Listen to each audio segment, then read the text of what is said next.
मुझे लगा कि खुशखबरी जल्दी बता दूं तो ज़्यादा अच्छा है, इससे पहले कि ये मिस हो जाए।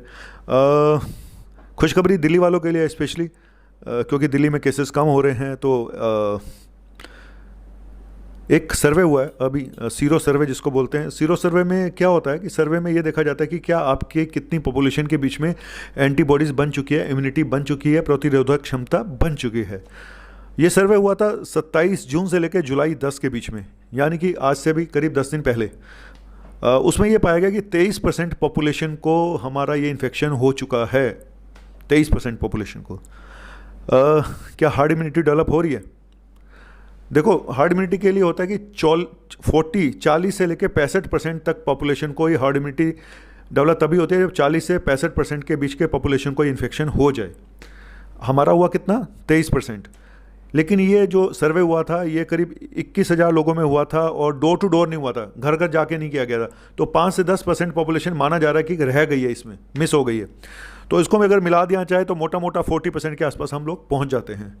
तो खुशखबरी क्या है? खुशखबरी एक ही है कि क्या शायद हमारे अंदर हार्ड इम्यूनिटी डेवलप हो गई है दिल्ली वालों में। हार्ड इम्यूनिटी किसको कहते हैं? हार्ड इम्यूनिटी उसको बोलते हैं जब आपकी मेजर पॉपुलेशन को 40 से 60%, 70% के बीच में पॉपुलेशन को अगर ये इन्फेक्शन हो जाए तो एक इम्यूनिटी, एक प्रतिरोधक क्षमता हमारे बॉडी में अपने आप बन जाती है कि ना तो हम किसी और को फैला सकते हैं, ना हमें होगा, ना हम दूसरों को फैलाएंगे। इसी को बोलते हैं हार्ड इम्यूनिटी।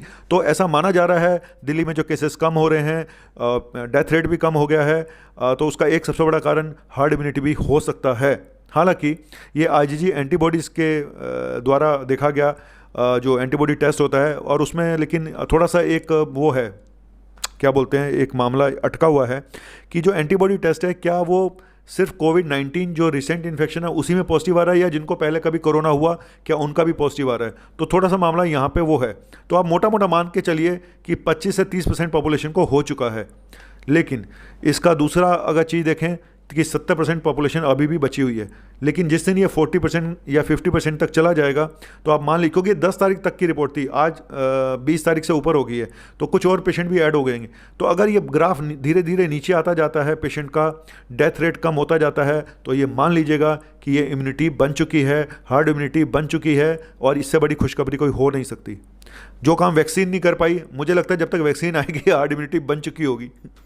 सच बता रहा हूँ, ऐसा ही लग रहा है, क्योंकि वैक्सीन सितंबर अक्टूबर से पहले आने वाली लग नहीं रही है।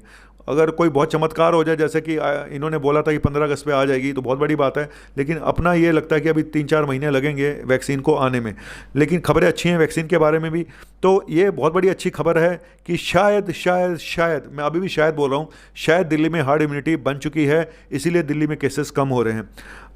बाकी जगहों पे हार्ड इम्यूनिटी इसलिए नहीं बनी क्योंकि वहाँ पे इतने केसेस हुए नहीं थे, तो वहाँ पे अब फैलना शुरू हुआ है। यूपी में, बिहार में और बाकी आंध्रा में, वहाँ पे अब फैलना शुरू हुआ है। तो वहाँ पे भी एक पीक आएगा।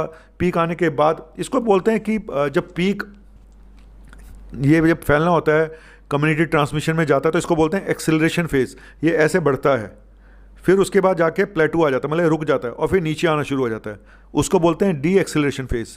तो हम शायद दिल्ली वाले डी एक्सेलरेशन फेज में हैं। हमारा इन्फेक्शन धीरे धीरे कम होता जा रहा है, हार्ड इम्यूनिटी की तरफ शायद हम बढ़ रहे हैं, या हार्ड इम्यूनिटी डेवलप हो चुकी है, क्योंकि हर एक 4 में से 1 इंसान का टेस्ट पॉजिटिव आया, ये जो आईजीजी एंटीबॉडीज़ कराया गया। तो ये एक अच्छी खबर थी। तो मुझे लगा कि सबसे पहले मैं आपको बताऊं, और सिर्फ यही है कि इसकी रिलायबिलिटी सैंपल की, क्योंकि इसमें अगर पुराने कोरोना के पेशेंट, जो सिंपल कोरोना अगर आपको कई साल पहले हुआ है, अगर उनका भी पॉजिटिव इसमें आ रहा है तो थोड़ा सा ड्रॉबैक है इस टेस्ट का। लेकिन पॉजिटिव थॉट यही लेके चल रहे हैं कि अगर सब कुछ ठीक है, अगर रिपोर्ट्स जेन्युइन आ रही हैं, अगर एंटीजन टेस्ट के भरोसे रिपोर्टें नहीं आ रही हैं, सब जेन्युइन रिपोर्ट आ रही हैं, अगर सच में, मुझे लगता है कि देखो, केसेस से ज़्यादा ज़रूरी होता है कि हमारा डेथ रेट कितना है, क्योंकि डेथ रेट असली चीज़ बताता है। केसेस ज़्यादा कम होते रहेंगे, लेकिन डेथ अगर कम हो रही है तो सबसे प्लस निशान यही है, यही पॉजिटिव चीज़ है। और डेथ रेट नो डाउट अब कम हो गया है, 30 के आसपास रह गया है, जो अभी तक पहले 100 था, फिर 70 हुआ, फिर 50 हुआ, फिर 40 हुआ, अब 30 के आसपास रह गया है। तो एक बड़ी खुशखबरी है आप लोगों के लिए। तो मुझे लगा सबसे पहले सुबह सुबह मैं आपको ऐसी खबर दे दूं, खुशियां ही खुशियां हो दामन में जिसके, क्यों ना खुशी से वो दीवाना हो जाए। बहुत हो गया आपका अपना डॉक्टर नवनीत का। अगर अच्छा लगा हो प्लीज़ सब्सक्राइब करें, इसको अंगूठा लगाएं, और अंगूठा छाप डॉक्टर को थोड़ा सा आगे बढ़ाएं। थोड़ा ये पढ़ लिख जाएगा तो शायद और अच्छे वीडियो बनाएगा। वैसे तो अनपढ़ हूँ मैं।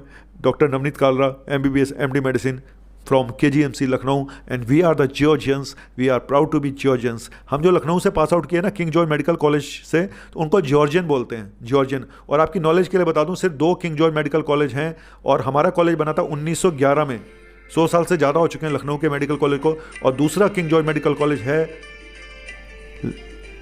ब्रिटेन में, इंग्लैंड में, ठीक है। तो सिर्फ 2 किंग जॉर्ज मेडिकल कॉलेज हैं, and we all are Georgians, but उससे पहले हैं we are Indians. Thank you very much. आपका अपना डॉक्टर नवनीत कालरा। अगर अच्छा लगा हो तो प्लीज़ सब्सक्राइब करें दोस्तों, मैं ऐसे ही टॉपिक लेकर आता रहूँगा। और क्या, कुछ नहीं, bye, thank you very much.